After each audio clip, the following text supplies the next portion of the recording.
ഇന്ന് ഇവിടെ ഇങ്ങനെ ഒരു LDF കൗൺസിലർമാരുടെ നേതൃത്വത്തിൽ എന്താണ് ഇന്നിങ്ങനെ ഒരു പ്രക്ഷോഭം നടക്കാനുള്ള കാരണമെന്ന് അധ്യക്ഷൻ കൃത്യമായിട്ട് തന്നെ വിവരിച്ചു കഴിഞ്ഞു. നമുക്കറിയാം, നമുക്കറിയാം LDF സർക്കാരിൻ്റെ നേതൃത്വത്തിൽ, പിണറായി സർക്കാരിൻ്റെ നേതൃത്വത്തിൽ തീർച്ചയായിട്ടും വികസന പ്രവർത്തനം കഴിഞ്ഞ 10 വർഷക്കാലമായി വളരെയധികം നടന്നിട്ടുള്ള ഒരു കേരളത്തിൻ്റെ അതിൻ്റെ ഭാഗമായിട്ട് തന്നെയാണ് ഈ NH പ്രവർത്തനം ഇവിടെ നടന്നിട്ടുള്ളത്. അതുകൊണ്ട് തന്നെ അന്ന് നമുക്കറിയാം, നമ്മുടെ നല്ല നാട്ടുകാരായ ജനങ്ങൾ സ്ഥലം വിട്ടുകൊടുത്തിട്ടാണ് ഇതേപോലെ ഒരു ദേശീയപാത ഇവിടെ സാക്ഷാത്കരിക്കപ്പെട്ടിട്ടുള്ളത്. പക്ഷേ അതിലേർപ്പെട്ടിട്ടുള്ള കരാറുകാർ കമ്പനിക്കാർ തീർച്ചയായിട്ടും ഈ കൊടുങ്ങല്ലൂർ മേഖലയിൽ കൂടെ കടന്നു പോകുന്ന ഈ ദേശീയപാതയുടെ നിർമ്മാണം നടത്തിയിട്ടുള്ള 2 കമ്പനികൾ ഓറിയൻ്റൽ കമ്പനിയും ശിവാലയ കമ്പനിയുമാണ്.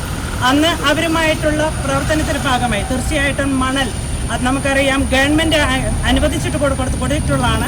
നമ്മുടെ തീരദേശ പ്രദേശങ്ങളിൽ നിന്ന് പുഴയിൽ നിന്ന് മണ്ണെടുക്കാൻ ഇവർക്ക് അനുവാദം കൊടുത്തിട്ടുള്ളതാണ്.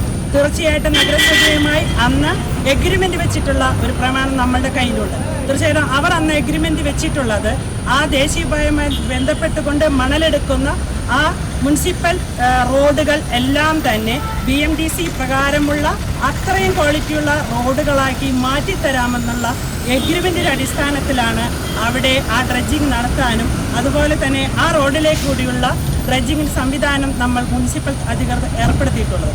പക്ഷേ അതുമായി ബന്ധപ്പെട്ടുകൊണ്ട് കഴിഞ്ഞ കൗൺസിലിൻ്റെ സമയത്തും ഇന്ന് ഈ കൗൺസിൽ അധികാരം ഏറ്റിയിട്ട് 6 മാസം കാലമായി. അത് തുടങ്ങി ജനുവരി മാസത്തിൽ, അതായത് താലപ്പൊലി ആരംഭിക്കുന്നതിന് ഒരാഴ്ച